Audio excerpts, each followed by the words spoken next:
Bab 1506 Putri Baik. Gunung Peri Merak di malam hari damai dan tenang, tapi rusak oleh ledakan. Dilihat dari kejauhan, puncak Gunung Merak bersinar dengan cahaya langit, terjalin dengan awan yang indah, yang menggambarkan gambaran yang indah. Malam yang gelap karena banyak warna, mekar di langit seperti ribuan kembang api. Qian Sangyu dan Putri Merak bertarung di langit. Keduanya adalah orang suci, seperti 9 surga Swans, seperti makhluk abadi yang diasingkan di dunia manusia. Cahaya ilahi mereka yang bersinar tidak dapat menyembunyikan keanggunan mereka yang tak tertandingi. Dengan keributan yang gitu besar, semua anggota klan Merak terkejut, dan mereka semua mengangkat kepala. Melihat bahwa kedua belah pihak dalam pertempuran adalah putri besar dan kecil dari keluarga, mereka tercengang. Mengapa kedua putri itu bertengkar? Apakah kamu ingin hidup selamanya dengan putri kecil itu? Suara-suara terkejut muncul dari segala arah, membentuk gelombang pasang. Bahkan jika ada ketidaksepakatan, tidak perlu melakukan ini. Aku tidak membiarkan Patua khawatir tentang itu. Raja Merak juga keluar, tapi mendesah. Saya tahu bahwa kedua putri itu berselisih, terakumulasi selama bertahun-tahun, dan akhirnya pecah hari ini. Kebalikannya, seorang wanita anggun dan mewah muncul. Dia adalah ibu dari putri tertua. Benar, suara wanita itu terdengar lagi, dan seorang wanita berpakaian putih terwujud. Dia adalah ibu dari putri kecil itu. Nada suaranya lembut, tanpa sedikit pun rasa dingin. Kamu melahirkan anak perempuan yang baik. Ibu putri sulung mendengus dingin, ekspresinya muram lagi. Dibandingkan dengan kakak perempuanku, adik perempuanku masih lebih buruk. Ibu sang putri kecil tersenyum santai. Cukup. Tidakkah menurutmu itu tidak cukup berantakan? Raja Merak mendengus dingin dan menggosok bagian tengah alisnya dengan keras. Tidak cukup untuk memprovokasi satu, tapi kebetulan memprovokasi dua. Aku bisa melihat wajah Raja Merak dari jarak jauh. Di puncak Gunung Merak, Kaisar Kera kecil membawa gada, tapi dia tidak menonton pertempuran, tapi menatap Raja Merak dengan sepasang api matanya. Melihat wajahnya yang dulu kusut, dia terlihat sangat bahagia. Jangan sampai dunia tidak akan kacau balau. Adalah kesalahan untuk datang ke rumah Pak Kok bersamamu. Ye Chen melirik Kaisar Kera kecil itu. Bahkan tanpa aku, mereka berdua harus bertarung. Kaisar Kera kecil menyeringai, matanya masih menatap Tuan Merak. Lihat apakah kedua menantu Tuan Merak ada di sana. Itu belum berhenti, tapi lagi pula, dia masih sangat cantik. Serakah. Gitu kata-kata ini keluar, Ye Chen menoleh tanpa sadar, dan melihat ke atas dan ke bawah pada Kaisar Kera kecil. Tanpa sadar, Ye Chen berdiri di samping dengan sadar, menjaga jarak tertentu dari Kaisar Kera kecil, dan memandang pria itu seolah-olah dia sedang melihat Tuhan. Kamu sangat berani. Berkat mereka berdua di sini, jika Qian Sangyu dan Putri Merak mendengar apa yang dikatakan Kaisar Kera kecil, mereka mungkin akan berhenti bertarung untuk sementara, dan kemudian menyeret orang ini keluar dari langit dan mencekiknya sampai mati. Kaisar Kera kecil mengabaikan mata Ye Chen secara langsung. Mata emasnya berputar-putar, melihat sekeliling ke segala arah. Apakah kamu pernah tidur dengan seorang kultivator wanita? Kaisar Kera kecil menarik Ye Chen, menunjukkan dua baris gigi putih, dan tersenyum menjijikkan. Pose seperti apa yang nyaman untukmu, aku akan mencobanya di lain hari. Melihat, itu tidak ada batu besar. Ye Chen menunjuk ke sebuah batu besar tidak jauh dari sana, lalu menepuk Kaisar Kera kecil itu, dan mendorongnya, naik dan pukul 2 kali, dan kamu mengerti segalanya. Ye Chen pindah ke sisi 2 kali lagi langkah, tidak ingin berbicara dengan orang ini lagi, tapi lihat kesutian. Qian Sangyu bertarung sengit dengan putri sulung, sering menggunakan rahasia yang tidak duniawi, dan pertarungan itu menghancurkan dunia. Kedua pria itu bahu-membahu dalam hal basis kultivasi dan kekuatan tempur, dan tidak ada yang bisa melakukan apapun kepada yang lain. Dan justru karena inilah pertempuran mereka gitu indah sehingga murid-murid keluarga Pak Kok bersinar terang. Ye Chen menghela nafas, yang mengatakan bahwa wanita tidak sebaik pria. Apakah itu kampung halaman Great Chu, surga, atau benua Xuan Huang? Semua wanita yang dilihatnya di sepanjang jalan semuanya ganas. Ketika dia melihatnya, Qian Sangyu dan putri tertua telah dipisahkan menjadi dua sisi kehampaan, dan pedang abadi di tangan mereka berdentang. Di satu sisi, pedang abadi Qian Sangyu berdiri tegak. Dia menyatukan jari-jarinya dan menyeka tubuh pedang. Pola ilahi kuno pada pedang dihidupkan kembali, dan energi pedang meluap menari dengan Tao, dan kekuatan kepunahan berkumpul dengan cepat. Di satu sisi, pedang peri putri tertua berbaris, dan dia juga menyatukan jari-jarinya yang ramping, dan dengan cepat menyeka seluruh tubuh pedang. Ada juga kebangkitan pola ilahi di atasnya, dan pedang bersinar, terkait dengan Taoisme, dan berkembang menjadi metode rahasia. Apa yang mereka berdua gunakan adalah dua teknik rahasia ekstrim, satu vertikal dan satu horizontal, tapi mereka berasal dari sumber yang sama, dan kekuatan itu terjalin, keduanya merusak, dan kekuatan nirwana mengamuk, dengan kemampuan untuk menghancurkan gunung dan laut. Para tetua keluarga Pak Kok mengerutkan kening. Mereka mengenali teknik rahasia, dan mereka juga tahu betapa menakutkannya kekuatan teknik rahasia itu, dan mereka selalu mengincar orang asing. Tahu cara menggunakannya, tapi saya tidak tahu mengapa kedua putri menggunakan kemampuan ini. Di bawah, Raja Merak naik ke langit, berdiri di antara Qian Sangyu dan putri tertua di langit, mengangkat tangannya untuk melarutkan teknik rahasia yang telah lama dibuat oleh keduanya. Dia adalah orang suci yang hebat, dan memiliki kekuatan. Keduanya akhirnya berhenti berkelahi. Qian Sangyu tampak acuh tak acuh, tapi ekspresi putri tertua sangat dingin. Dia sangat tidak puas ketika dia gagal memenangkan Qian Sangyu, dan berkata dengan dingin, "Kamu jauh di belakang." Lalu datang lagi. Qian Sangyu berkata dengan ringan, ekspresinya tidak berubah. "Baik." Raja Merak berkata dengan suara yang dalam, dengan paksa memusnahkan percikan api dari kedua saudara perempuan itu. Jika mereka diizinkan untuk bertarung, seluruh gunung peri dari klan Merak akan berubah menjadi reruntuhan. "Kembalilah satu sama lain, jangan main-main lagi." Kata-kata guru suci Merak mengandung keagungan seorang ayah. Itu bukan diskusi, tapi perintah, dan dia harus bersikap seperti yang seharusnya dilakukan oleh seorang guru suci. Qian Sangyu patuh, menerima pedang abadi Merak, dan berjalan di langit. Jika Tuan Merak tidak campur tangan secara paksa, dia akan membuat putri tertua membayar harga yang menyakitkan untuk apa yang dia katakan. Putri tertua mengeluarkan dengusan dingin, lalu berbalik dan berjalan menuruni langit, tapi bukannya meredakan amarahnya, kemarahannya meningkat dan menjadi lebih ganas. Dia gagal memberi pelajaran pada Qian Sangyu, tapi dia masih tidak yakin. Pertempuran berakhir, dan klan Merak yang terganggu juga kembali ke puncak masing-masing. Gitu Raja Merak turun ke langit, dia dipanggil oleh Raja Pak Kok Daming untuk bercakap-cakap. Banyak orang tua memberi pandangan simpatik kepada Raja Merak, dan mereka pasti akan dimarahi jika mereka pergi kali ini. Di sini, Qian Sangyu telah kembali ke puncak Merak, bermandikan keringat dan merasa sedikit malu. Kaisar kera kecil itu sangat pandai dalam berbagai hal, berlari dan menggosok cakarnya yang berbulu, mencoba meremas bahu dan punggungnya, tapi ditendang keluar oleh Ye Chen. "Apa yang terjadi malam ini membuatmu malu?"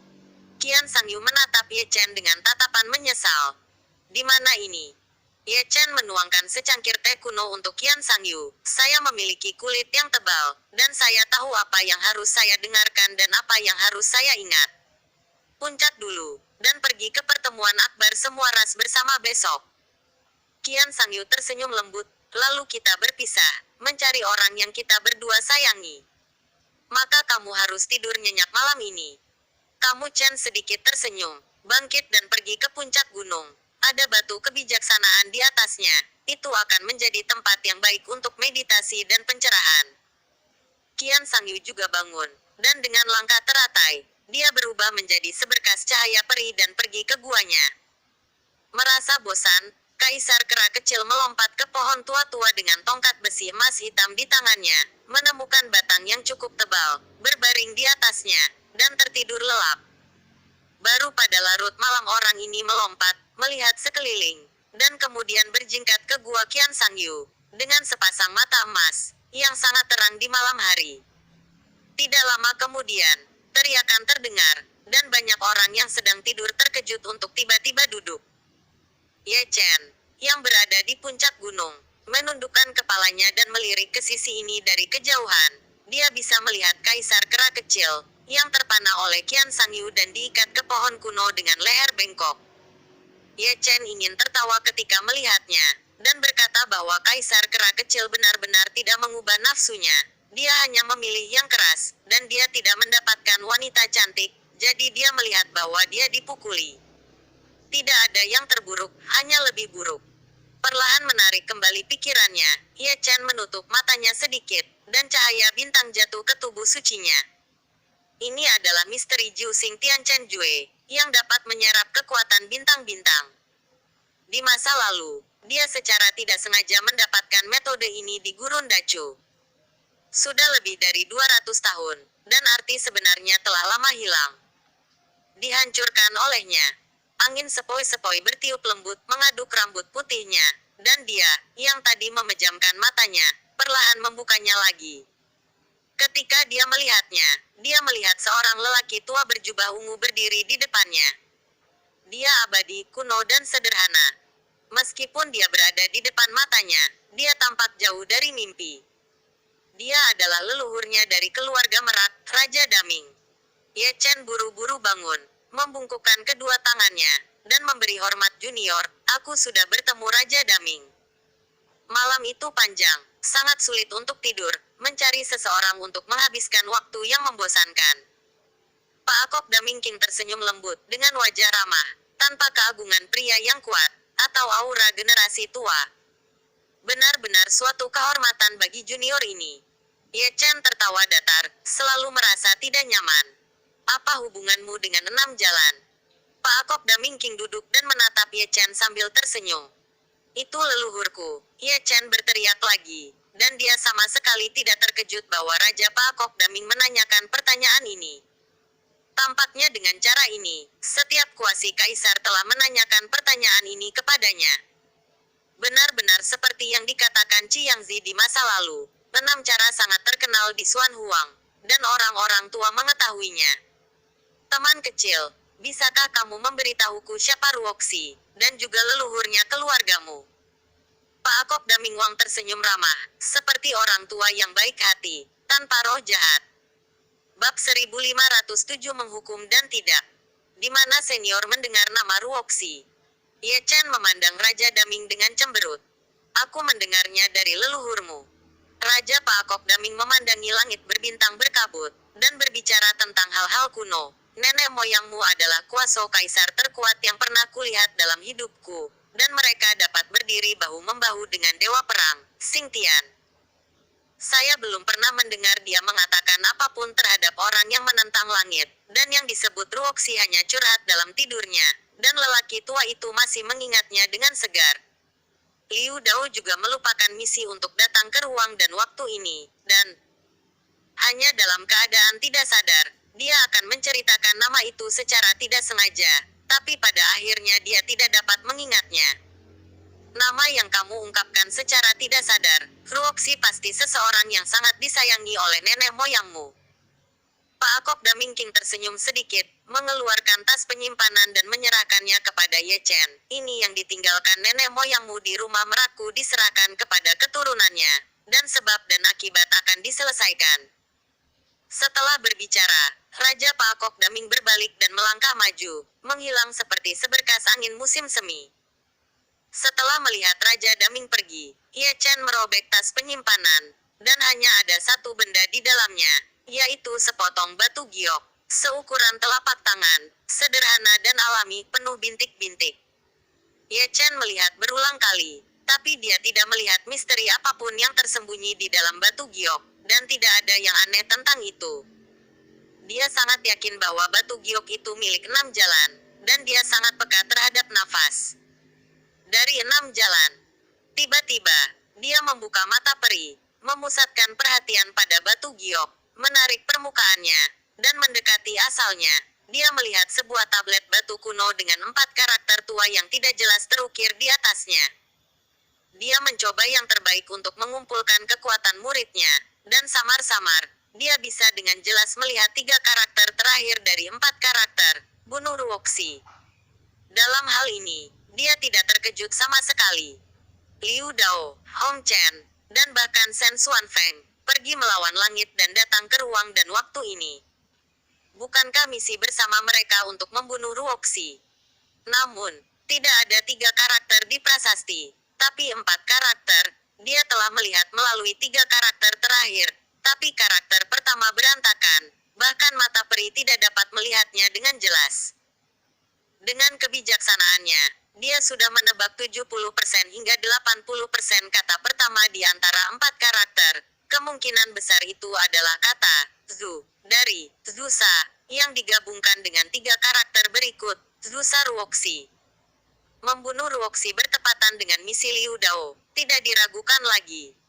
Namun, ketika dia menerobos awan dan melihat kata pertama dengan jelas, dia tertegun di tempat, karena kata pertama bukanlah kata Zhu yang dia duga, melainkan kata tidak. Tidak bunuh Ruoxi. Dia membuka mulutnya sedikit, menatap 4 kata itu dengan bingung. Jangan bunuh Ruoxi. Definisi 4 karakter dapat dipahami sebagai arti lain, lindungi Ruoxi. Pikirannya berantakan. Misi Hong Chen dan Shen Xuanfeng adalah untuk membunuh Ruoxi, sedangkan misi Liu Dao adalah untuk melindungi Ruoxi. Keduanya dialihkan ke langit, mengapa misi mereka benar-benar berlawanan? Ketika angin sepoi-sepoi bertiup lagi, darah hitam tumpah dari sudut matanya, dan kemudian lautan dewa meledak, seluruh kepalanya akan meledak, seolah-olah dia telah melihat sesuatu yang seharusnya tidak dia lihat, dan mendapat serangan balik. Di bawah langit berbintang, dia pingsan, wajahnya pucat, dan mata peri terpaksa menata diri lagi. Pikirannya jatuh ke dalam kehampaan dan ilusi dalam kekacauan, dan selalu ada kata yang gitu halus dan kuno bergema di telinganya, sesekali tapi penuh dengan kekuatan sihir yang tak tertahankan. Malam, dalam damai kembali hening lagi, dan dalam langkah tenang, fajar diantarkan masuk. Sebelum langit cerah, seberkas cahaya peri menarik keluar Gunung Peri Merak melihat dengan hati-hati Putri Merak, yang pergi ke klan Kunpeng, dan bersama dengan Pangeran Kunpeng, untuk berpartisipasi dalam pertemuan besar 10.000 klan. Sebelum pergi, dia tidak lupa menoleh, melirik ke puncak Merak, dan melihat Qian Sangyu dan Ye Chen di puncak gunung. Ada cahaya dingin di matanya yang indah, lalu menghilang ke langit berkabut. Di puncak Merak, Qian Sangyu dan Xiao Yuan Huang telah naik ke puncak gunung satu demi satu, tapi masing-masing memandang Ye Chen di batu Huixin dengan sedikit cemberut. Dia masih koma setelah 1 malam berlalu. Apa yang kamu lakukan? Kamu bisa menjadi gila setelah pencerahan. Kaisar Kera kecil menggaruk kepalanya. Itu pasti menderita semacam reaksi. Gumam Qian Sangyu pelan, seolah-olah dia bisa merasakan bahwa mata abadi Ye Chen telah menyegel diri mereka sendiri. Ketika dia berada di Dacu di masa lalu, dia telah melihat mata abadi Ye Chen menutup diri. Ada gitu banyak reaksi. Kaisar Kera kecil mengetuk tubuh Ye Chen dengan batang besi emas hitam, membuat suara benturan logam. Bukankah tubuh ini dalam kondisi yang baik? Cobalah. Saat dia berbicara, dia menunjukkan senyum penuh arti pada Qian Sangyu. Setelah mengucapkan kata-kata itu, Kaisar Kera kecil terbang keluar dari puncak Gunung Merak. Dia tidak tahu seberapa jauh dia terbang. Tidak lama kemudian dia mendengar bahwa sebuah gunung besar runtuh dan hancur berkeping-keping oleh ini. Benda mengipasi Kaisar Kera kecil, Qian Sangyu melangkah maju sedikit, dan menunjuk ke tengah alis Ye Chen. Gumpalan cahaya peri mengikuti jari gioknya ke laut ilahi Ye Chen, membantunya menekan serangan balik.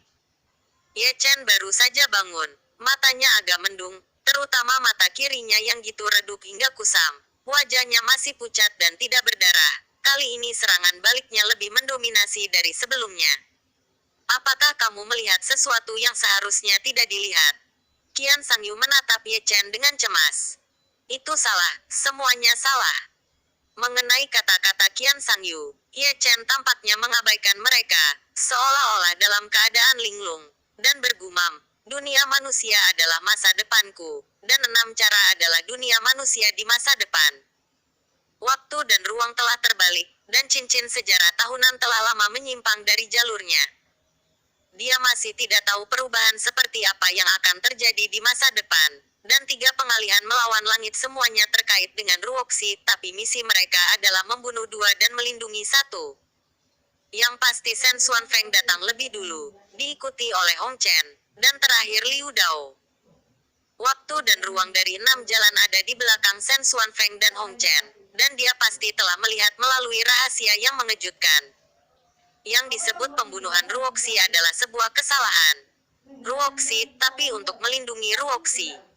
Dia diam, seperti patung batu, tidak bergerak, tenggelam dalam lapisan kabut dan tidak mampu melepaskan diri. Kebijaksanaannya, dalam kabut ini, seolah menjadi hiasan. Qian Sangyu sedikit mengernyit, tanpa sadar mengulurkan tangannya, dan melambaikannya di depan Ye Chen. Ye Chen. Pikiran Ye Chen terputus. Dia mengangkat matanya sedikit, dan menatap Qian Sangyu dengan tenang. Dia benar-benar mencintai orang yang salah. Dewanya Xuanfeng hanyalah bidak catur yang menyedihkan dari awal hingga akhir, tapi dia mengubah arahnya ke langit dan membuat langkah pertama seorang pria miskin. Dia melupakan misinya, dan mati dalam keadaan linglung. Masa depan dia menggunakan masa depan Ye Xingchen untuk menguji kelayakan membalikkan ruang dan waktu. Masa depan Ye Xingchen berhasil, dan ini menciptakan Dewa Xuanfeng dari ruang dan waktu ini. Itu juga karena pengalihan sukses Ye Xingchen ke langit di masa depan sehingga dia kemudian membalikkan ruang dan waktu sendiri, menciptakan dunia manusia di ruang dan waktu ini, dan dunia manusia di masa depan, 6 jalan. Meskipun hubungan antara ketiganya rumit, mereka menyalahkan Ruoxi dan menambahkan lapisan misteri padanya. Identitasnya akan menjadi kunci untuk mengungkap semua misteri. Qian Sangyu masih menatapnya, alisnya yang cantik berkerut dalam, dan dia selalu merasa bahwa Ye Chen sangat tidak normal hari ini. Ye Chen tersenyum, dengan paksa menekan pikirannya, dan melangkah keluar dari Gunung Peri selangkah demi selangkah, pergi ke pertemuan akbar semua ras. Bab 1508 Kebun Binatang. Jawaban Ye Chen membuat Qian Sangyu terdiam, apakah sangat sulit untuk menjawab pertanyaan ini? Ye Chen tersenyum datar, dan segera mempercepat langkahnya. Saat melewati sekelompok gunung, dia melihat sosok yang malu merangkak keluar dari kerikil. Melihat lebih dekat, itu adalah Kaisar Kera Kecil. Orang itu benar-benar berantakan. Setelah dia merangkak keluar, dia terus menggelengkan kepalanya. Dia tidak tahu siapa yang memukulinya. Kepalanya masih bersenandung, dan matanya penuh dengan bintang emas. Ye Chen mengangkat alisnya sedikit, melirik Kaisar Kera Kecil, dan kemudian ke Qian Sangyu di sampingnya. Dia cerdas jadi tidak sulit untuk menebak apa yang terjadi. Kaisar Kera Kecil mungkin memiliki mulut yang buruk lagi. Dia ditampar dari Gunung Peri Merak oleh telapak tangan seseorang, dan bahkan meruntuhkan gunung dengan tekanan ke samping yang mendominasi. Jelas Qian Sangyu lah yang mengirim Kaisar Kera Kecil keluar, dan apa yang disebut Guanyin duduk di atas teratai dan lelaki tua yang mendorong gerobak, tentu saja, juga terdengar dari Kaisar Kera Kecil, sangat gembira. Serangan ini cukup kejam.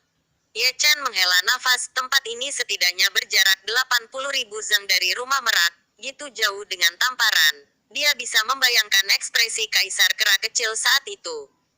Lari gitu cepat, tunggu aku.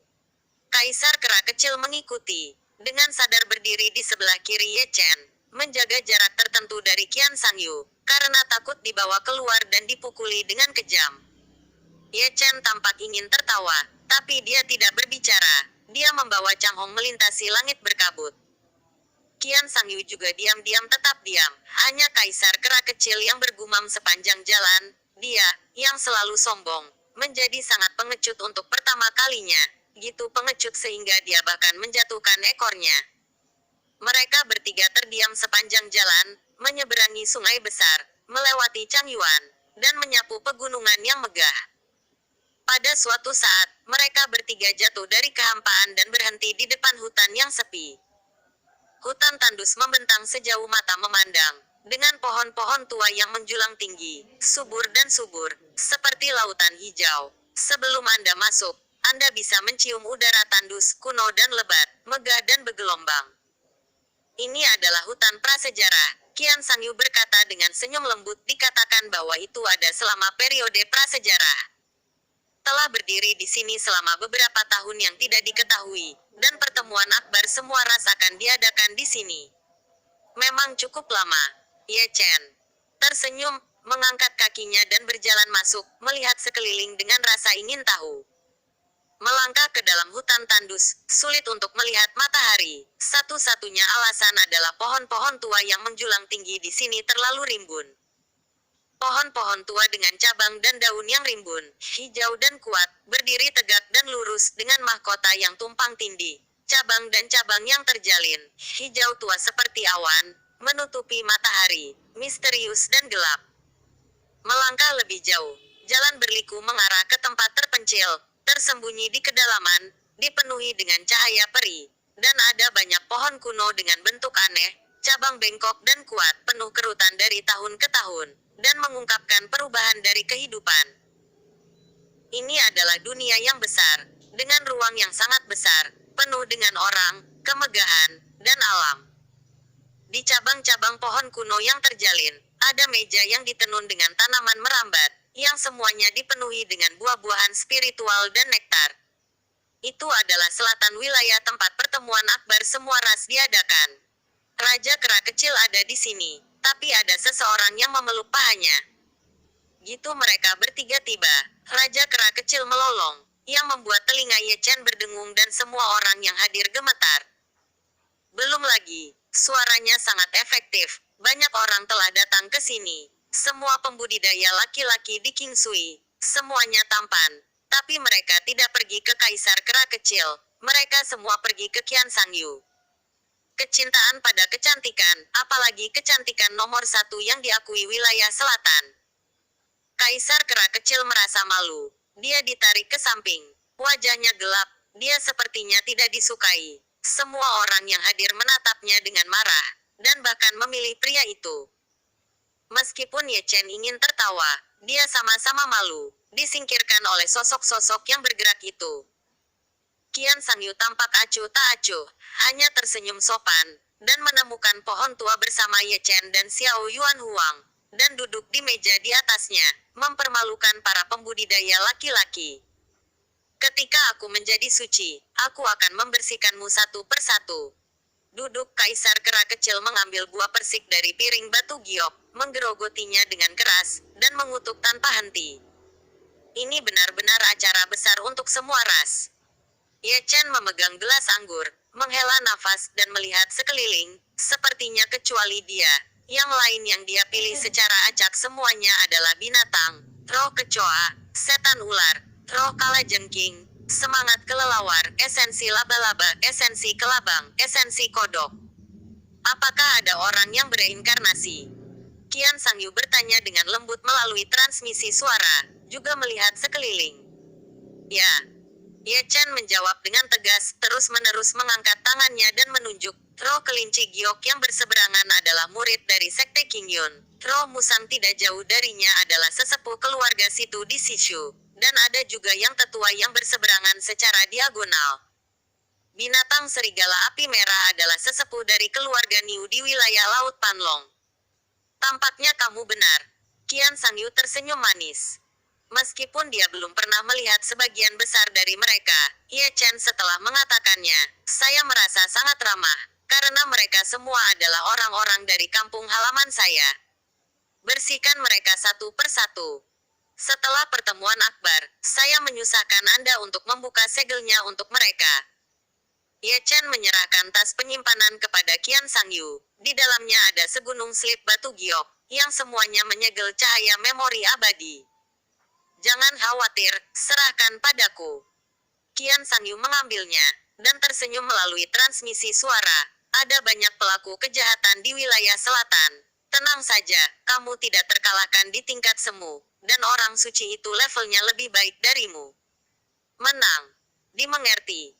Ye Chen tersenyum, tanpa Qian Sangyu berkata, dia juga melihat bahwa orang-orang yang hadir adalah dewa dan dewi dari agama besar, atau pangeran dan putri dari klan kaya. Semuanya adalah garis keturunan yang mendominasi, hanya ada sedikit dari mereka. Mereka Meskipun mereka tersembunyi ini sangat dalam, tapi itu bisa membuat darah sucinya berdenyut. Pria berjubah dan bertopeng hitam itu milik keluarga mana? Dia bisa duduk berdampingan dengan Putri Merak. Saat keduanya berbicara, ada banyak komentar dari segala arah. Kebanyakan menatap Ye Chen. Saya tidak bisa melihat wajah aslinya. Dan saya tidak bisa melihat darahnya. Misterinya, apa itu? Asal, apa yang kamu lihat? Kaisar Kera kecil menjadi marah, dan dia menyemprotkan buah persik yang baru dikunyah ke seluruh lantai. Aku tidak melihatmu lagi, apa yang membuatmu sombong? Seorang kultivator laki-laki kodok yang baik tidak bisa menahan diri untuk memarahi dengan dingin. Hei, aku pemarah. Kaisar Kera kecil melompat keluar dan langsung mengayunkan tongkatnya. Ah, saya khawatir Anda tidak akan berhasil. Roh kodok mendengus dingin, seluruh tubuh dipenuhi dengan cahaya langit. Bagian tengah alis diukir dengan garis dewa, dan auranya ganas, dan ada visi besar kodok terwujud di belakangnya. Jangan jadi lancang. Sebelum keduanya mulai bekerja, sebuah suara yang dalam bergema di seluruh dunia, agung dan halus memang mengejutkan. Kaisar Kera kecil dan roh kodok berhenti di tempat. Kaisar Zun. Ye Chen bergumam pelan. Bahkan jika itu dia tidak pernah tahu dari mana suara berkabut itu berasal. Itu Raja Xuanwu, leluhurnya klan Xuanwu, Kaisar Semu yang sebenarnya. Qian Sangyu berkata melalui transmisi suara, pertemuan akbar 10.000 ras diadakan sekali setiap Jiazi, dan 5 keluarga kerajaan di wilayah selatan akan bergiliran menjadi tuan rumah. Dan kali ini pertemuan akbar 10.000 ras akan diselenggarakan oleh Raja Xuanwu dari klan Xuanwu. 5 keluarga kerajaan. Ye Chen mengangkat alisnya ke samping, dan menatap Qian Sangyu dengan rasa ingin tahu, 5 klan yang mana? King Long, Bai Hu, Suzaku, Xuanwu, Qilin. Qian Sangyu menjelaskan sambil tersenyum. Barisan 4 binatang suci dan 1 binatang suci. Ye Chen duduk tegak dan terus menghela nafas. Mereka tidak bisa mewakili binatang suci dan binatang suci. Qian Sangyu tertawa, hanya naga leluhurnya purba, harimau putih prasejarah, Yuan Feng prasejarah, basal prasejarah, dan unicorn prasejarah yang memenuhi syarat untuk disebut binatang suci dan binatang suci. Waktunya terlalu lama, dan hanya legenda dan mitos yang tersisa. Apa maksudmu? Ye Chen menyentuh dagunya dan bertanya lagi, yang mana naga leluhurnya, klan naga di antara 9 klan kuno, atau klan King Long di wilayah selatan? Ortodoksi. Tak satu pun dari mereka ortodoks. Dibagi dengan darah, klan naga dari 9 klan kuno adalah klan Changlong. Qian Sangyu tersenyum santai, Changlong dan King Long, dan bahkan naga lilin dari Xuan Huang Beiwei, dan naga purba Taiksu kuno dan Tyrannosaurus. Dan Tyrannosaurus Rex, mereka semua adalah keturunan naga leluhurnya pada zaman prasejarah. Sejak zaman prasejarah, sebagian besar naga telah kawin campur dengan ras asing. Selain perang, leluhurnya garis keturunan naga memiliki terlalu banyak cabang, dan ada banyak penurunan dan banyak kebangkitan. Seperti naga kuno Taiksu, yang pernah mendominasi zaman kuno selama jutaan tahun, seperti naga darah, yang telah punah sejak lama. Jadi klan Phoenix dan klan Qilin, seperti banyak cabang klan naga, bukanlah ortodoks prasejarah. Ye Chen setelah merenungkan, terlalu banyak warisan yang dilanjutkan selama periode ini. Itulah sebabnya, garis keturunan generasi selanjutnya jauh lebih rendah dari nenek moyang. Qian Sangyu tersenyum, makhluk pertama di awal dunia, garis keturunan mereka adalah satu-satunya itu benar-benar mendominasi. Semakin tua makhluk itu, semakin mengerikan. Dan pernyataan ini bukan tanpa tujuan. Ye Chen menggelengkan kepalanya sambil tersenyum. Saya tidak tahu apakah tubuh suci kuno akan disiksa sampai mati jika lahir pada periode prasejarah. Mengapa ada gitu banyak led? Es mengobrol tentang burung. Ayo, izinkan saya memperkenalkan Anda kepada saudara laki-laki saya. Kaisar Kera kecil menarik Ye Chen dengan satu tangan. Acara akbar sudah berakhir, dan kami sedang mencari tempat untuk meminta bantuan. Persetan, aku tidak bebas. Ye Chen memarahi singkatnya. Tepat ketika dia hendak duduk, dia merasakan aura yang kuat dan berat mengalir dari satu sisi, membuatnya tanpa sadar memiringkan kepalanya dan melihat orang yang sedang berjalan. Itu adalah pria gemuk, sangat kekar, dan tubuh utamanya adalah beruang dengan darah yang kuat, Dadi Wuxiong.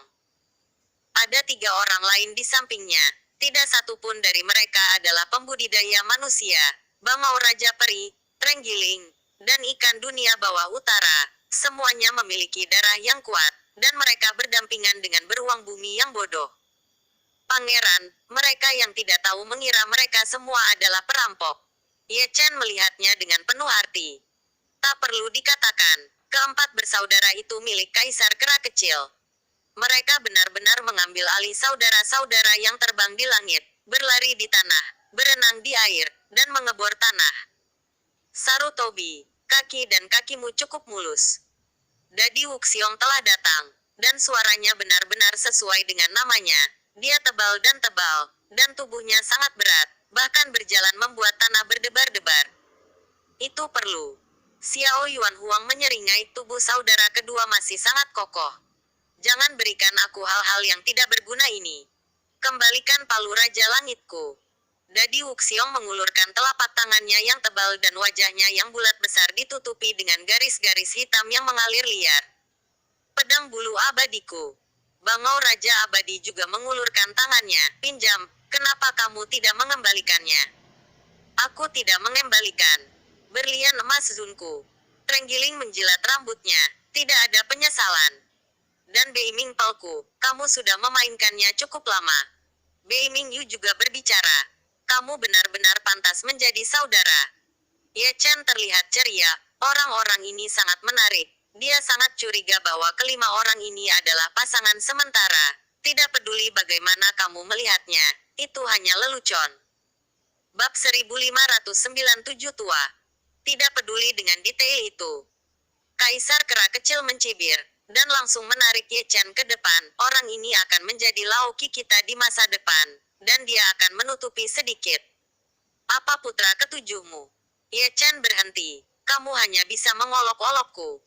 Melihat sekeliling, melihat ke kiri dan ke kanan, dia tidak melihat tubuh, wajah asli, atau bahkan darah Ye Chen. Aku adalah orang. Seperti yang dikatakan Ye Chen, dia berbalik tidak ingin jatuh ke dalam sarang pencuri. Kemana harus pergi? Setelah Kaisar Kera Kecil berada di belakang, dia diseret kembali, dan terlepas dari kemauan Ye Chen, dia langsung mulai memperkenalkan, ini saudara kedua kita. Tubuhnya adalah Dadi Wuxiong, panggil saja dia Xiong Biao. Anak ketiga adalah aku, dan ini saudara keempatmu, tubuh utamanya adalah Bangau Raja Abadi. Orang ini berdedikasi, dan dia memperkenalkan mereka satu persatu. Ranah kultivasinya, garis keturunan, tubuh utamanya, dan bahkan 8 generasi leluhurnya semuanya dilindungi olehnya. Angkat pintu satu persatu untuk dibersihkan. Pencuri yang menyentuh bagian bawah mengerti. Dia mengatakannya dengan cermat, tapi Ye Chen tidak mendengarkan sepatah kata pun. Dia selalu ingin mengambil kesempatan untuk menemukan cara untuk menyelinap pergi. Seorang kaisar kera kecil telah membodohi dirinya sendiri. Jika dia bergabung dengan geng, dia mungkin akan menangis. Ayo, Tuan Muda, izinkan saya dengan sungguh-sungguh memperkenalkan ketujuh tua kita. Kaisar Kera Kecil berdeham dan menggulung lengan bajunya setelah menyelesaikan pekerjaannya. Dia adalah tubuh suci kuno yang legendaris. Tubuh suci kuno.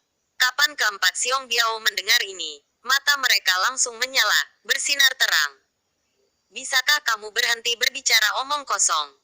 Ye Chen menutupi mulut Kaisar Kera Kecil. Dia datang untuk menemukan orang yang bereinkarnasi, dan dia tidak ingin mengungkapkan identitasnya. Jika tidak, acara hari ini akan sangat meriah. Kupikir, ayo cari tempat untuk membuat sumpah darah dulu, kata Xiong Biao dengan sungguh-sungguh. Aku sangat menyukai saudara ketujuh ini. Darah suci seharusnya berwarna emas. Derek Raja Abadi, Trenggiling, dan ikan dunia bawah utara menyentuh dagu mereka satu demi satu, dan mereka semua memiliki ekspresi yang berarti di wajah mereka. Ye Chen menggerakkan sudut mulutnya. Dia benar-benar 5 saudara laki-laki yang baik. Saudara laki-laki yang disumpah darah. Dia bergegas untuk membuatku berdarah. Dia juga memasang ekspresi sangat puas. Bagaimana dengan bermain? Ayo, lihat ke sana, keluarga kita telah tiba. Kaisar kera kecil menarik Ye Chen, memberi isyarat agar dia melihat ke pintu masuk, menunjuk ke satu sisi dengan tangan berbulunya, dan akhirnya memilih satu orang. Ye Chen melirik tanpa sadar, mengunci seseorang dengan sangat akurat, dan menyipitkan matanya. Itu adalah pria yang kokoh dengan tubuh yang agung dan fisik yang kuat. Tubuh bagian atasnya telanjang dan lengannya telanjang. Ototnya seperti naga bertanduk, dikelilingi oleh guntur dan kilat, penuh dengan kekuatan ledakan, dan pola ilahi terukir di tubuhnya. Lengan, energi dan darahnya seperti sungai, mendominasi dan agung. Matanya yang hitam penuh kekuatan, dan tubuhnya terlalu kuat. Saat dia berjalan, ruangnya terdistorsi dan bumi bergetar. Queen Yu, gumam Ye Chen pelan, dan sekilas dia mengenali tubuh pria itu adalah seekor sapi. Itu adalah garis keturunan kuno yang luar biasa, sezaman dengan garis keturunan kuno Gagak Emas dan Kunpeng. Itu adalah yang terkuat di masa lalu dan masa kini dengan tubuh fisiknya, dan bahkan melampaui tubuh suci. Itu sangat menakutkan. Keluarga ini juga memiliki seorang kaisar agung, Kaisar Queen Yu di antara 130 kaisar Xuan Huang. Pada zaman kuno, dia juga tak terkalahkan dan menguasai semua roh. Perbedaan dari kaisar kera kecil dan yang lainnya adalah bahwa Queen Yu bukanlah orang bijak, tapi seorang suci. Aura ganasnya lebih kuat dari Pangeran Gagak Emas kemarin, dan kekuatan tempurnya sangat ganas. Atau, ayo cari tempat untuk membuat sumpah darah. Ye Chen meluruskan pakaiannya dengan sadar. Aku enggan sebelumnya, mengapa aku mengubah wajahku gitu cepat? Kaisar kera kecil itu melirik ke atas dan ke bawah ke arah Ye Chen. Aku masih sangat menyukai keluarga besar kita. Ye Chen tertawa dalam-dalam, nadanya bermakna, dan wajahnya sungguh-sungguh, sangat menjanjikan untuk bergaul dengan kakak kita. Cih, dia melirik Ye bajingan. Itu Chen dengan wajah jijik, dan dia baru saja dirugikan. Pada saat ini, saudara laki-laki ini disebut sangat sayang. Secara visual, dia juga menyebalkan. Semua orang memiliki rambut kering ini. Queen Yu datang, dan suaranya seperti guntur, memekakan telinga. Yang paling penting adalah orang ini memiliki aura yang megah, dan kaisar kera kecil dan yang lainnya hampir tidak bisa diam. Tunggu kakak, bawa kami berpura-pura agresif, bawa kami terbang. Mereka berlima tersenyum tanpa malu. Aku sangat lega melihatmu gitu kesal saat aku keluar dari bea cukai, kata Queen Yu dengan sedih. Bagaimana kamu bisa dibandingkan dengan kakak laki-laki? Kelimanya menyeringai, dan mendorong Ye Chen ke depan ketika mereka selesai. Orang ini, putra ketujuh kami, baru saja menerimanya belum lama ini, dan dia akan mengacaukan kita di masa depan. Oh, Kui. Niu mengangkat alis, menatap Ye Chen. Sepasang mata lembu hitam berkaca-kaca. Tapi dia menatapnya dan tidak bisa membantu tapi menyipitkan matanya sedikit. Itu sebenarnya adalah tubuh suci kuno. Kamu bisa melihat ini. Ye Chen terkejut. Asalnya telah disegel, dan bahkan Pangeran Jinwu tidak mengenali darahnya setelah 9 gerakan bersamanya. Tapi Queen Yu melihatnya sekilas. Saudaraku ini, aku mengakuinya. Queen Yu tampaknya sedang dalam suasana hati yang baik, dan meletakkan lengan bantengnya yang lebar langsung di bahu kecil Ye Chen. Aku hanya mendengar desas-desusmu di sepanjang jalan. Luar biasa. Kamu anak-anak Tuhan yang cacat masih terbaring di ranjang rumah sakit saat ini.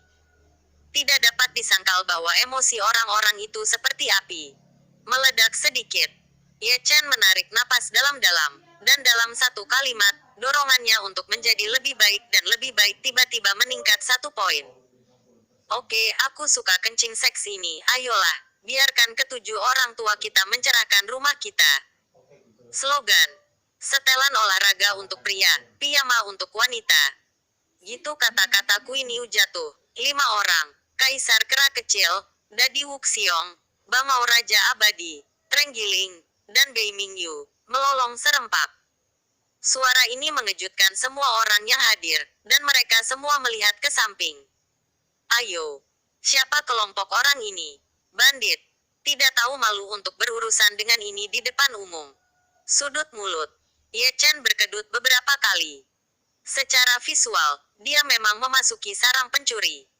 Tidak jauh, Qian Sangyu, yang dulu minum dengan tenang, menggosok bagian tengah alisnya tanpa sadar, seolah-olah dia sangat mengenal Kui Niu dan yang lainnya. Mereka semua bersemangat dan alami, dan Ye Chen benar-benar tahu bagaimana menemukan rekan satu tim. Minum, mengikuti suara Kui Niu.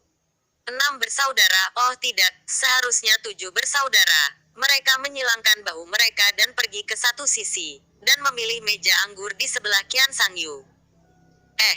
Baru saja. Duduk, Ye Chen menghela nafas ringan, dan melirik ke samping pesta besar pintu masuk. Di sana, seorang wanita dengan pakaian neon warna-warni masuk perlahan, menutupi wajahnya dengan kerudung kasa polos, hanya untuk melihat sepasang mata yang jernih, tidak ternoda oleh kotoran dunia, tidak memakannya kembang api dunia. Ye Chen dapat melihat melalui wajahnya sekilas, wajah yang aneh, tapi dia adalah orang yang bereinkarnasi. Di kehidupan sebelumnya, dia adalah murid dari Sekte Zhengyang. Dalam hal senioritas, dia sama generasi sebagai Jining Suang, Li Siman. Ketika dia adalah murid dari Sekte Zhengyang di masa lalu, dia cukup akrab dengan Li Siman. Dia adalah murid yang dikirim ke luar negeri, dan dia adalah murid dari Sekte dalam Paviliun Intelijen. Karena dari ini, mereka berdua banyak bertemu. Selama 3 kompetisi besar, Jining Suang mengirimnya ke puncak Wangyu untuk menemukan seseorang bernama Chen Ye, tapi dia tidak menemukan Chen Ye. Tapi melihat Ye Chen, suasana saat itu adalah cukup canggung. Tubuh utama kupu-kupu adalah putri dari keluarga kupu-kupu peri. Susi tahu siapa yang sedang dilihat Ye Chen, dan Qian Sangyu memperkenalkannya melalui transmisi suara, dan berkata sambil tersenyum, jika kamu melihatnya seperti ini, dia harus menjadi orang yang bereinkarnasi, dan aku akan mengembalikannya padanya di kehidupan ini. Itu bagus, tapi aku belum pernah melihatnya di kehidupanku sebelumnya. Murid Zhen Yangsong. Ye Chen tersenyum, segelnya juga diserahkan kepada kamu. Setelah Li Siman, masih ada orang yang datang. Identitas mereka tidak sederhana. Mereka adalah junior Yi Jiao yang paling menakjubkan, dan ada banyak reinkarnasi di antara mereka. Ye Chen akan menunjukkan setiap kali dia masuk ke salah satunya. Semakin banyak orang datang, dan hampir setiap pohon kuno di dunia ini memiliki orang yang duduk bersila. Ye Chen menghitungnya secara rinci, dan jumlahnya hampir 10.000, artinya, ada hampir 10.000 pasukan dan ras terkenal di wilayah selatan. Angka ini menunjukkan kekuatan wilayah selatan. Burung berambut bermacam-macam itu ada di sini. Ketika Ye Chen menghela nafas, kaisar kera kecil di sampingnya menggertak, dan dari kejauhan, dia melihat sosok datang melintasi langit, dan itu adalah pangeran dari klan Golden Crow. Saat berbicara, pangeran gagak emas telah jatuh, menyebabkan para pembudidaya wanita yang hadir menatapnya. Dia seperti matahari yang cerah, menyilaukan kemana-mana, dengan sepasang mata emas bersinar terang. Pangeran Jinwu langsung mengabaikan para penggemar vulgar itu, dan menatap Qian Sangyu. Terlihat cahaya dingin melintas di matanya. Kemarin keluarga Merak dan keluarganya kehilangan muka. Dia sangat pendendam, dan masih ada pikiran jahat di hatinya. Qian Sangyu tampak acuh tak acuh, minum teh dengan tenang, mengetahui bahwa Pangeran Jinwu sedang menatapnya. Dia mengabaikannya. Pangeran Jinwu mencibir, dan melirik Ye Chen. Sudut mulutnya sedikit terangkat, sedikit kelicikan muncul di mata emasnya. Matanya panas, tapi pada saat ini, mereka mengeluarkan perasaan menyeramkan. Aku tidak mengatakan apa-apa, aku harus mengalahkannya hari ini. Ye Chen tidak berbicara, tapi Kui Niu berkata dengan dingin. Selama retretnya, 4 dari 7 saudara laki-lakinya terbunuh dan cacat. Sebagai pemimpin saudara, dia tidak bisa tidak tahan dengan masalah ini sebelum acara dimulai. Dia mungkin sudah membunuhnya. Persetan dengannya, kamu harus menidurinya. Xiao Yuan Huang dan yang lainnya merasa seperti dipukuli sampai mati. Di masa lalu, ketika Kui Niu tidak ada, mereka tidak bisa melawan gagak emas.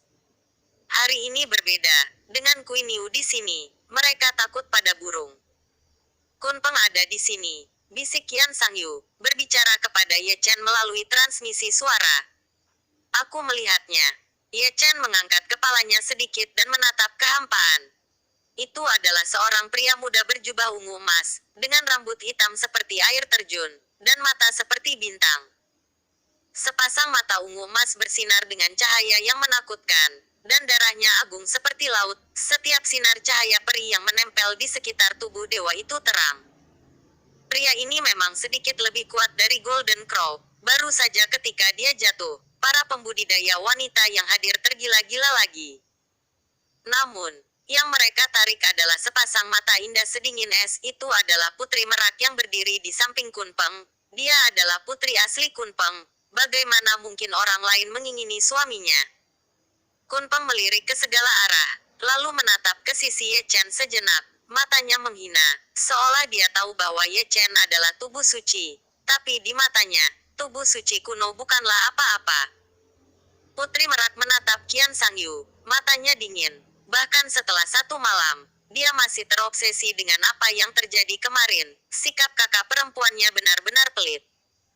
Ye Chen tenang, dan Qian Sangyu juga tenang, seolah-olah tidak terjadi apa-apa. Mereka selalu peduli dengan orang-orang yang bereinkarnasi. Mereka tidak memiliki pikiran untuk memperhatikan keluhan itu, dan mereka tidak punya waktu untuk memperhatikan keluhan-keluhan itu. Bab 1510 beritahu saudara. Setelah Pangeran Kun Peng, 4 orang datang bergandengan tangan, dan semua mata tertuju pada acara akbar itu.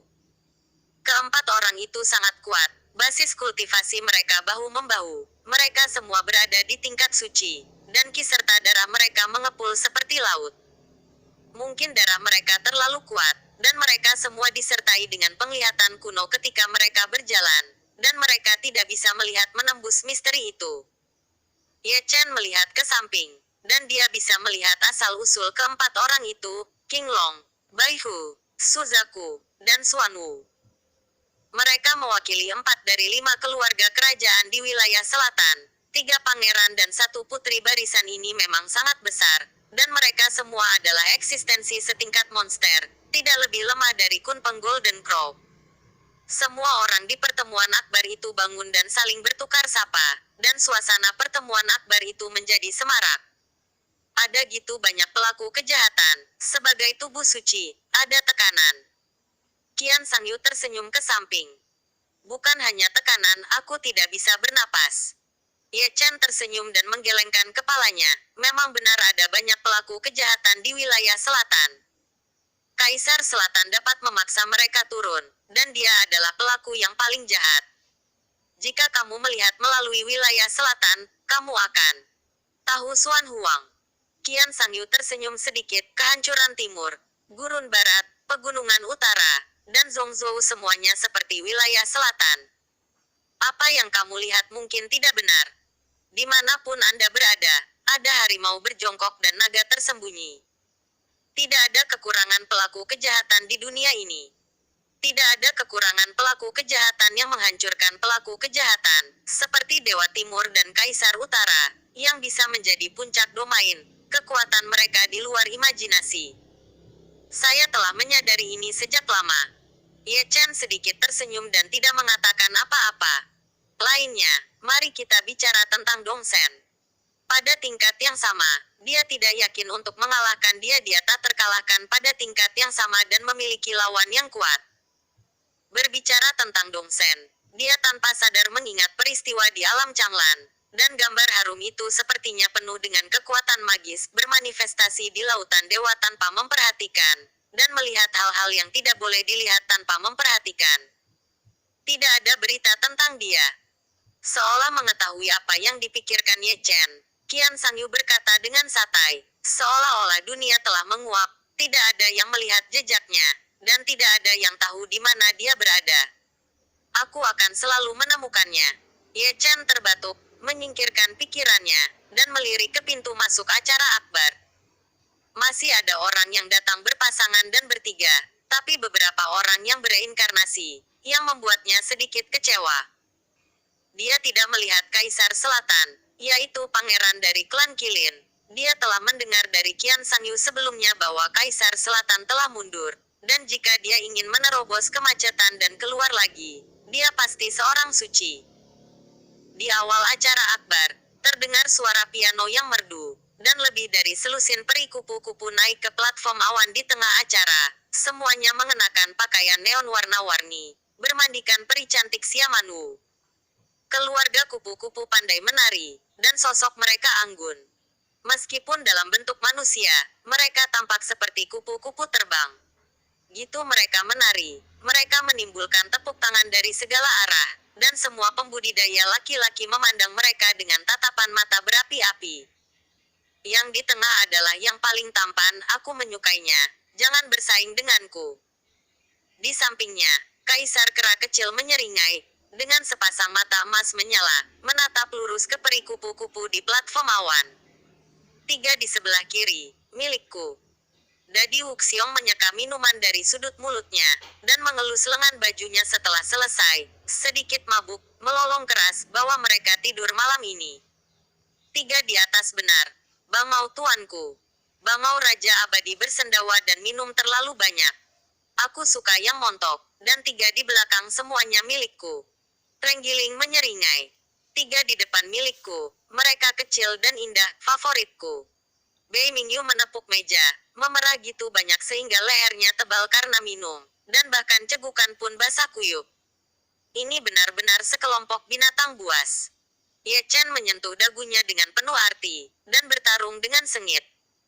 Kungfu tidur dengan wanita mungkin tidak tertutup, dan dia berkata dengan sangat anggun. Olki, yang mana yang kamu suka? Beritahu aku. Queen Yu meletakkan satu tangan di bahu Ye Chen. Mata kedua banteng itu sedikit merah. Sepertinya dia telah minum banyak anggur kental. Senyumnya tidak normal, dan dia adalah seorang pencuri. Ye Chen menurunkan matanya untuk minum, dan mengangkat tangannya dengan santai ketika dia bertanya pada Queen Yu, menunjuk satu secara acak. Queen Yu melihat ke arah yang ditunjuk Ye Chen, dan yang duduk di hadapan mereka adalah Putri Merak, yang juga sedang menikmati tarian, dengan wajah acuh tak acuh, tapi tidak ada gangguan besar. Queen Yu menggerakkan sudut mulutnya, pertama-tama melirik Qian Sangyu di samping Ye Chen, lalu melirik Ye Chen, kamu menyukai putri tertua dari keluarga Pak Kok. Kamu tidak bisa. Kamu ingin pergi ke Kunpeng juga. Ye Chen meliriknya.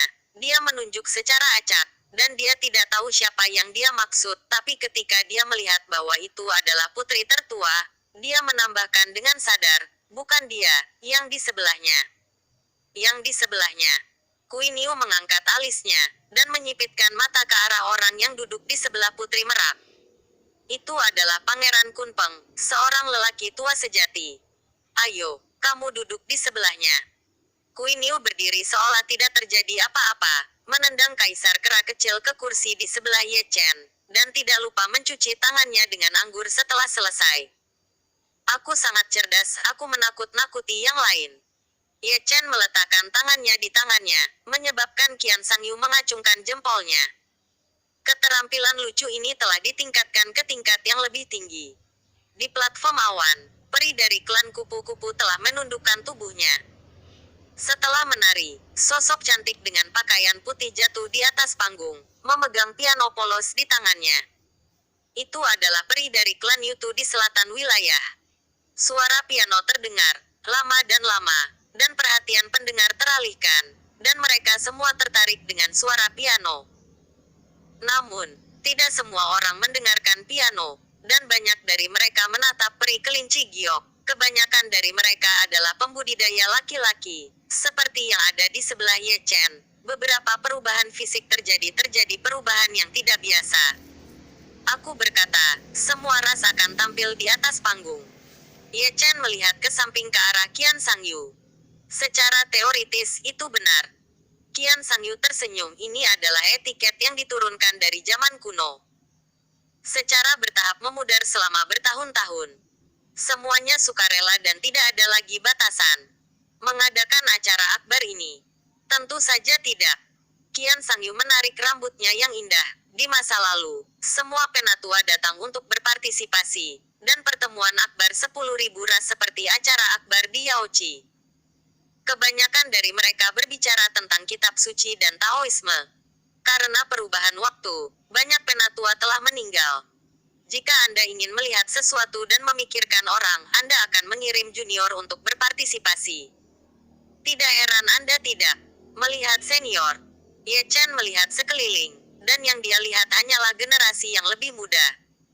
Ada Raja Xuanwu setingkat kaisar, tapi dia tidak tahu di mana dia bersembunyi. Tidak dapat ditemukan. Arti dari pertemuan akbar semua ras telah berubah, dan apa yang disebut diskusi kitab suci dan Taoisme telah menjadi sejarah. Qian Sangyu menggelengkan kepalanya dan tersenyum. Ketika para junior berkumpul, mereka kebanyakan bertengkar. Ini mungkin bukan apa yang ingin dilihat para senior, tapi itu adalah pemandangan yang tak terhindarkan di zaman keemasan. Aku bisa melihatnya. Ye Chen tersenyum. Dia bisa dengan jelas merasakan kedinginan yang terus-menerus, kerumitan semua ras, tidak sedikit dari mereka bermusuhan, dan semua orang sangat cemburu saat bertemu. Setelah pertemuan akbar semua ras ini, lebih dari 80% ras di wilayah selatan Xuan Huang akan memproklamirkan diri mereka sendiri. Qian Sangyu menyesap anggurnya, hal yang sama berlaku untuk klan merakku. Lama untuk menyatakan diriku.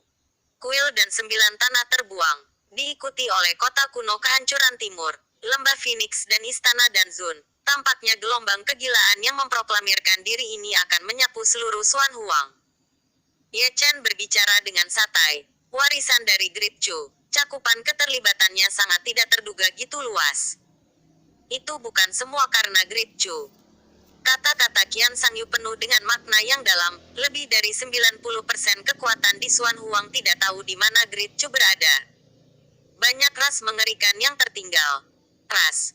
Ye Chen sedikit mengernyit, apakah ada rahasia selama periode ini? Pada periode prasejarah, ada perang besar antara dewa dan iblis, dan api perang menyapu seluruh langit dan bumi. Hampir semua ras berpartisipasi dalam perang. Banyak genosida punah, dan banyak yang melarikan diri ke perbatasan alam semesta, dan umat manusia telah bangkit sejak saat itu. Qian Sangyu perlahan menceritakan rahasia kuno. Setelah bertahun-tahun perubahan yang tak berujung, ras mengerikan yang telah memproklamirkan diri sejak periode prasejarah, dan mereka gitu kuat dan menakutkan sehingga kita tidak dapat membayangkan. Memproklamirkan diri adalah perlindungan diri. Ye Chen bergumam. Tampaknya pilihan Kunlun Su untuk memproklamirkan diri bukan karena Chu yang agung. Prasejarah perlombaan dapat dibuka, dan pembangkit tenaga listrik puncak akan pergi ke Dacu lagi. Untuk menghindari malapetaka selama periode ini, memilih memproklamirkan diri memang merupakan cara terbaik. Yang lain, mereka memiliki sejarah panjang, dan kebanyakan dari mereka telah memperhatikan sesuatu sebelumnya. Qian Sangyu berkata perlahan, bukan tanpa alasan banyak kekuatan dan ras mengikutinya. Masalah internal dan eksternal. Ini adalah benar-benar ironi yang luar biasa. Wilayah iblis surgawi menatapnya, tapi ada perang tanpa akhir di dalam surga dan 10.000 wilayah. Karena dunia seperti ini, tatanan yang kuat dihormati, dan hukum besi. Qian Sangyu juga menghela nafas, mungkin Wanyu akan benar-benar bersatu hanya pada saat hidup dan mati. Aku tidak tahu apakah ada striptis. Bagaimana kalau aku naik dan menari untukmu? Aku. Ye Chen ingin menggoda kaisar kera kecil. Sebelum dia selesai berbicara, dia tiba-tiba bangkit, dengan sepasang mata emas menatap Yuntai. Tapi di platform awan, ada orang berdarah tergeletak di sana, yang baru saja terlempar, darahnya berceceran, dan wujud manusianya hilang, atau bisa dikatakan hanya tersisa satu nafas. Apa artinya membuang orang berdarah? Semua orang dari segala arah menatap dengan linglung. Ye Chen telah melangkah ke atas panggung, memegang sosok berdarah di lengannya, dan menuangkan esensi tubuh suci ke dalam tubuh pria itu dengan panik, melindungi roh primordialnya yang mengembara dan pembuluh darah jantung yang lemah. Dia adalah orang yang bereinkarnasi, lebih tepatnya, orang yang bereinkarnasi tanpa segel, Mensan. 3 tahun yang lalu, mereka berpisah di sebuah kota kecil di perbatasan Wilderness Timur, dan masing-masing memulai perjalanan untuk menemukan orang yang bereinkarnasi. Tapi mereka tidak pernah berpikir bahwa mereka akan bertemu lagi 3 tahun kemudian, dan itu akan terjadi pada saat ini. Kesempatan. Mensan terluka parah, orang yang menyerang sangat ganas, dia telah memotong akarnya menjadi 7 dan 8. Roh primordialnya banyak dihapuskan, dan darahnya ditelan hingga sangat sedikit. Qian Sangyu juga naik ke atas panggung, menghancurkan banyak pil, dan meleburnya ke dalam tubuh Mensan. Mensan adalah jenderal pengadilan surgawi. Dia telah melihatnya sebelumnya, dan meskipun dia telah menghilang, dia masih bisa mengenalinya. Qin Yu dan Xiao Yuan Huang juga naik ke panggung satu persatu, dan masing-masing mengeluarkan obat penyembuh. Meskipun mereka tidak tahu siapa Mensan, melihat kegembiraan Ye Chen, tidak sulit untuk menebak hubungan antara Mensan dan Ye Chen.